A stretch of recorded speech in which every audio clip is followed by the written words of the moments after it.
반갑습니다. 오늘 우리에게 주시는 하나님의 말씀 말라기 3장 6절에서 12절까지의 말씀을 제가 읽도록 하겠습니다. 이것은 하나님의 말씀입니다. 나 주는 변하지 않는다. 그러므로 너 야곱의 자손아 너희는 멸망하지 않는다.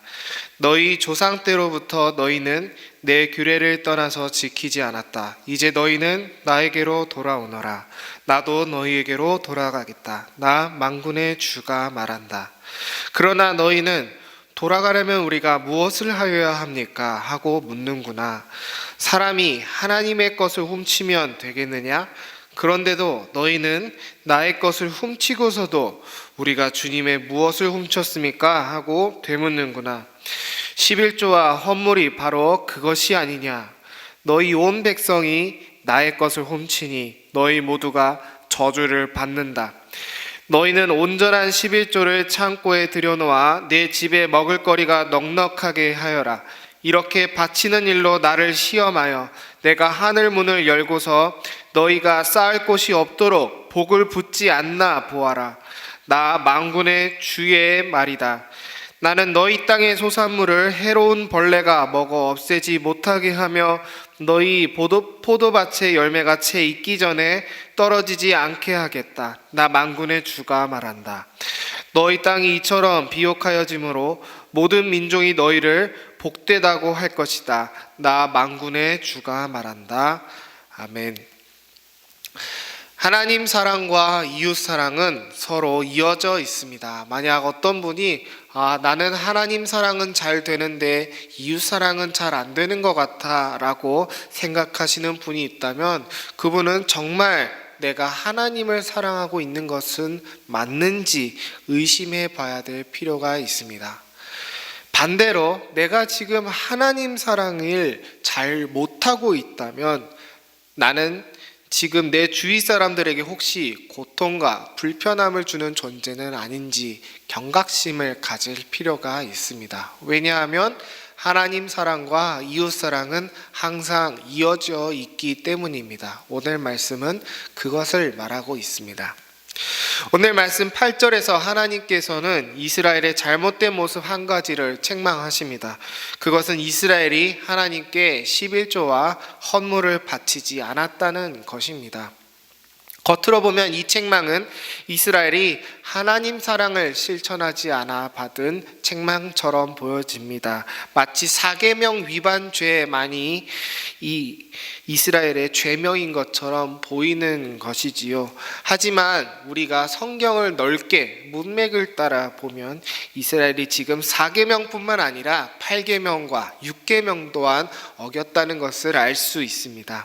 왜 그럴까요? 하나님께 바치는 11조와 헌물들은 대표적으로 세 가지 목적을 위해서 쓰여집니다. 첫 번째는 성전 건물을 유지하는 것과 두 번째는 레위인들의 생활을 도와주는 것과 세 번째는 이스라엘 내에 있는 가난한 자들, 가령 과부나 고아와 나그네를 위해 그들을 돕기 위해 쓰여지는 것이 바로 11조와 헌물의 목적입니다.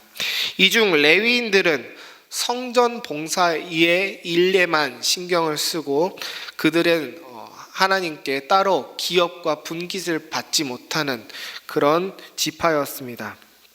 그래서 이 레위 지파를 제외한 나머지 이스라엘의 11지파 그들이 하나님께 받은 자신의 분깃을 통해 이 레위인의 생활을 책임지고 섬기는 것은 그들의 의무였습니다. 하나님께서 그 일을 위해 11지파들에게 분깃을 주시고 그 재산을 주셨던 것입니다. 그런데 이 의무를 이 이스라엘 11지파가 지지 않았다는 것은 그것을 준 하나님의 은혜를 도둑질한 것과 마찬가지인 것입니다.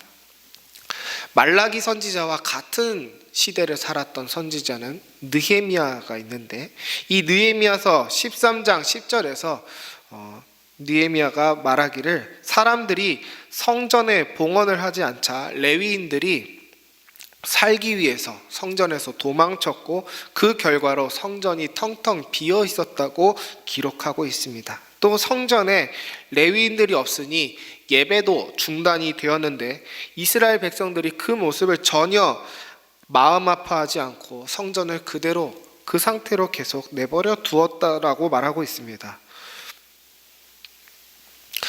또 가난한 자들도 11지파들이 섬기지 않았습니다. 원래대로라면 이스라엘에 가난한 자가 있는 것 그 자체가 잘못된 일입니다.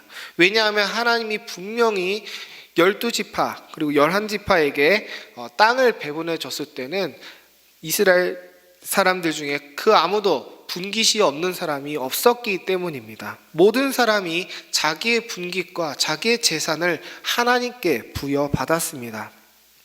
그리고 혹여 불상사가 일어나서 과부나 고아가 발생하더라도 하나님께서 기업 무르는 제도를 의무로 주셔서 그들의 가까운 가족과 친척들이 그 불상사를 얻은 고아나 과부를 책임지게 하셨습니다. 그럼에도 불구하고 이스라엘 안에 가난한 자가 있었다라는 것은 무엇을 뜻하겠습니까? 그것은 하나님의 사랑을 받은 이스라엘 안에 사랑의 가장 기본적인 공동체인 가정의 가치마저, 가족의 가치마저 파괴되었다는 것을 뜻합니다. 이스라엘 안에 사랑이 망가졌다라는 것을 뜻하는 거죠. 그리고 가족에게마저 버림받은 이 가난한 자들이 마지막으로 음식을 얻는 것이 바로 이 성전이었는데 사람들이 그 성전마저 돌보지 않고 그 성전마저 버리니 이 가난한 자들이 마지막으로 선택한 방법은 바로 자기의 동족 이스라엘인들에게 종이 되는 것이었습니다. 하나님께서 이 상황을 정말 가슴 깊이 두고두고 아파하셨습니다. 신명기 4장과 예레미야서 34장을 보면 하나님은 이런 식으로 이스라엘을 책망하십니다. 내가 너희를 이집트 땅, 그 종되었던 땅에서 자유하게 한 너희의 하나님이지 않느냐? 너희가 나의 구원을 받은 백성이 아니냐? 내가 자유하게 한 너희의 이 형제 자매들을 너희가 또 종으로 삼는다는 것이 말이 되느냐?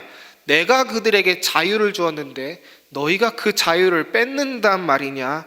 너희가 정말 은혜를 받은 백성이 맞느냐라고 하나님께서 탄식하십니다. 사랑하는 성도 여러분, 헌금은 개인적인 것이 아닙니다. 하나님께서 구약의 11지파를 세우셨듯이 여러분들을 세우셔서 이 교회를 사랑하고 보존해 나가라는 공동체적 명령을 주신 것이 바로 헌금입니다. 돈으로 척도를 삼는 것은 매우 위험한 일일 수 있겠지만 만약 교회가 가난해지고 헌금이 줄어든다면 그것은 그 교회의 영적 수준을 드러내는 것이라고 저는 용기를 내어 여러분들에게 말씀드립니다. 예수 그리스도를 통해 성취된 율법을 지키는 우리는 11조를 아까워하기는커녕 그것보다 더 내는 것도 당연하게 여길 수 있어야 합니다. 제가 예전에 톡틴에서 헌금에 대해 가르치고 있는데 한 학생이 나는 전도사님 저는 하나님께 헌금을 드렸는데 그걸 왜 목사님들이 가져갑니까? 라고 따졌더랬습니다. 제가 교역자의 위치에 있기 때문에 이런 말씀을 드리면 순수하지 않게 보일 수 있겠지만 여러분, 교인이 교역자의 생계를 책임지는 건 하나님의 뜻입니다. 교역자의 형편이 부족한 것은 절대 하나님의 뜻이 아닙니다. 교역자뿐만 아닙니다. 만약 우리 교회 정식 세례교인 중에 생계가 어려운 분이 있는데 교회가 그것을 계속 방관하고 있다면 우린 하나님 앞에서 큰 죄를 범하고 있는 것입니다. 바로 그 죄와 싸우는 직분이 바로 집사의 직분이라는 것을 우리는 잘 알고 있습니다. 사랑하는 성도 여러분, 하나님 사랑과 이웃 사랑은 연결되어 있습니다. 그리고 하나님은 그 사랑을 입이나 마음으로만 하는 것이 아니라고 오늘 말씀을 통해 말씀하십니다. 우리가 가진 것으로 교회를 보존해 나가는 것이 하나님 사랑이요 또한 이웃 사랑입니다.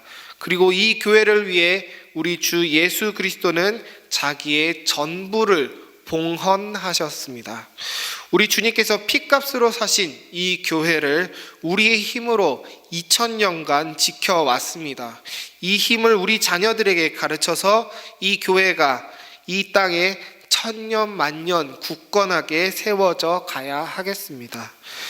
이 사랑은 훈련이 필요합니다.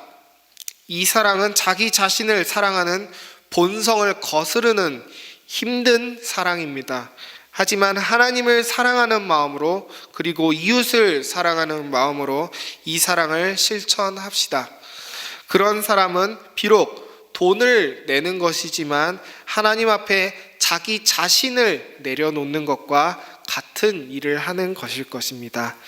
예수님께서 한 과부의 2렙돈 헌금을 기뻐하셨던 것을 기억하면서 다가오는 주일에 우리 가진 것을 통해 하나님과 이웃을 사랑하는 복된 성도님들 되시기를 축복합니다.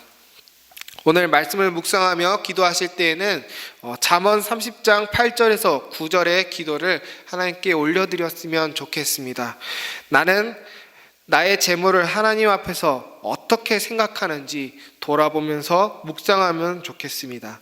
혹시 나는 나를 부자로 여겨서 하나님이 누구냐, 내 돈 내 맘대로 쓰겠다 라고 생각하거나, 혹은 반대로 나는 나를 가난하게 여겨서 하나님 내가 돈이 없어서 어쩔 수 없습니다 라는 논리로 불의한 방법을 통해 돈을 벌거나 아니면 하나님께 마땅히 드려야 할 것을 드리지 않거나 하는 그런 마음을 가지고 있진 않은지 우리는 스스로를 돌아볼 필요가 있겠습니다.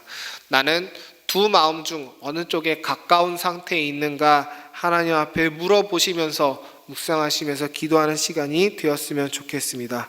두 마음 모두 헌금하기를 주저하게 만드는 마음임을 기억하면서 하나님, 내가 나 자신을 사랑하는 마음을 헌금과 함께 내려놓을 수 있도록 해달라고, 또한 오늘 말씀에서 배웠듯이 헌금 속에 있는 하나님 사랑과 이웃 사랑의 가치를 기억하면서 헌금을 기쁘게 할 수 있는 내가 되도록 천국의 지혜와 용기를 허락해달라고 기도했으면 좋겠습니다.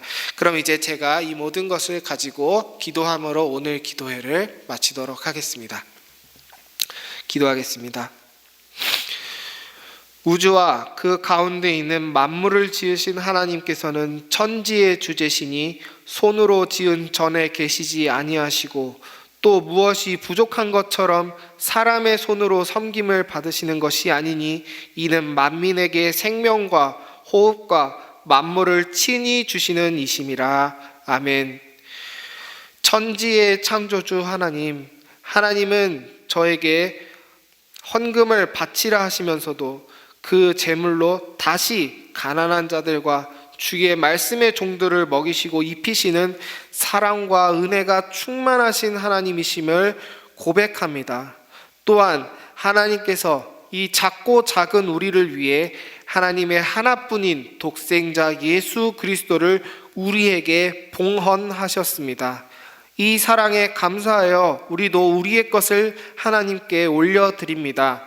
우리의 모든 것이 하나님의 것이오니 주님께서 우리를 부르실 때에 우리가 기쁨으로 순종하게 하여 주시옵소서. 주님께서 우리에게 주신 아들에 비하면 보잘것없는 물질이오나 기쁘게 받아 주시옵소서. 또한 우리의 헌금된 물질이 가는 곳곳에서 그 물질을 누리는 이들의 마음속에 그들을 친히 먹이시고 입히시는 창조주 하나님이 느껴질 수 있도록 은혜를 베풀어 주시옵소서. 세상이 줄 수 없는 사랑을 우리가 받아 다시 그 사랑을 세상에 내어줍니다. 이 오묘한 지혜의 사역에 우리를 초청하신 하나님께 영광과 찬송을 올려드립니다. 우리를 통해 세상을 돌보시는 주 예수 그리스도의 이름으로 기도드렸습니다. 아멘.